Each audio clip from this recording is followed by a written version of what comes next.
I'm being made redundant. I don't really know how to feel, but I'm curious about any tips you might have to manage this change. Thanks.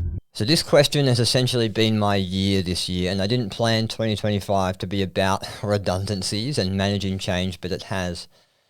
The world is changing, and I think it's changing faster than we could even comprehend, and it's particularly changing in business. There are a number of presentations I've done this year, probably about 6 or 7.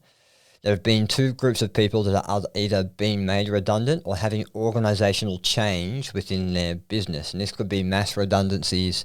This could be people having to drop down a rung of their hierarchy in that business. A lot of changes happening to how businesses are run.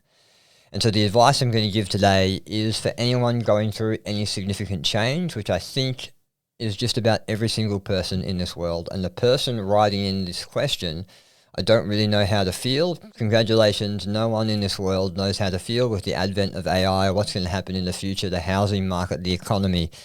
We're sort of a bit confused on how we feel, and to be honest, a lot of us just distract ourselves with social media and dopamine hits. But it's time to face this change head on and not see it as a pain point, but as a PowerPoint, not presentation. Let's move on.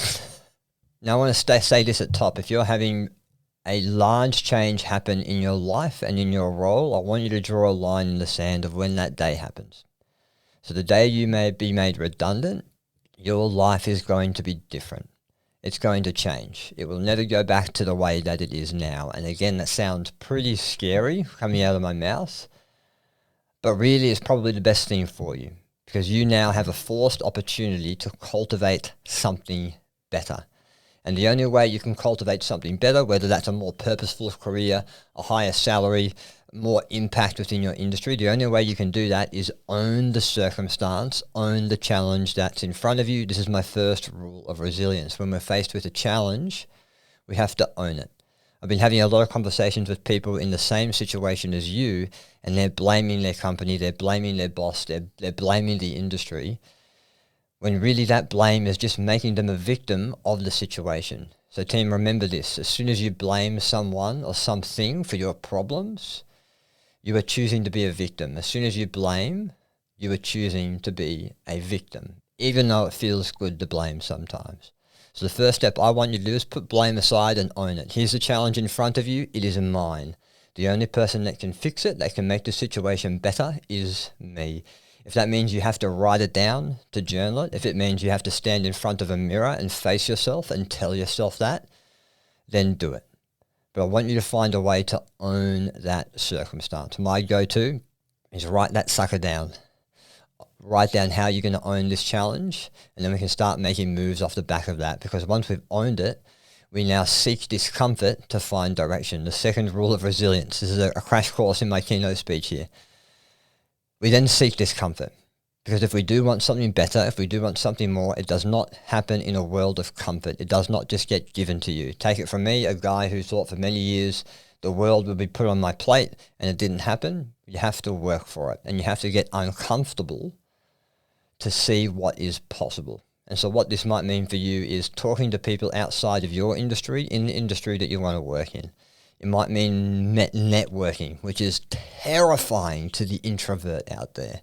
It might be connecting with a person that you don't necessarily like, but might give you an opportunity. Hey, it might even be door knocking. You might be walking into a business and seeing what roles are there and not just relying on Seek or LinkedIn to find your next position. Hey, it might even be taking a plunge into entrepreneurship, the thing that you've always had in the back of your head. Well, now you have a redundancy package to start building what that future looks like.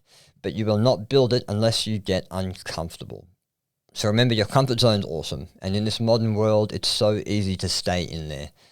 There's every social media platform you can ever find. There's every streaming service. Food is delivered to your comfort zone, almost to your lap, 365 days of a year. But the growth doesn't happen there. You need to open the door of your comfort zone and step out. And the only person that can do that is you.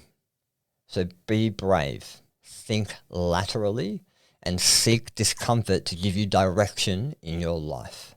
And then the third step, the third rule of resilience, and the third step, tip I'm going to give this person is to love your fate and control what you can control. If there is a roadblock in front of you, something that you cannot control, you cannot even influence, don't stand in front of it and bang your head against it.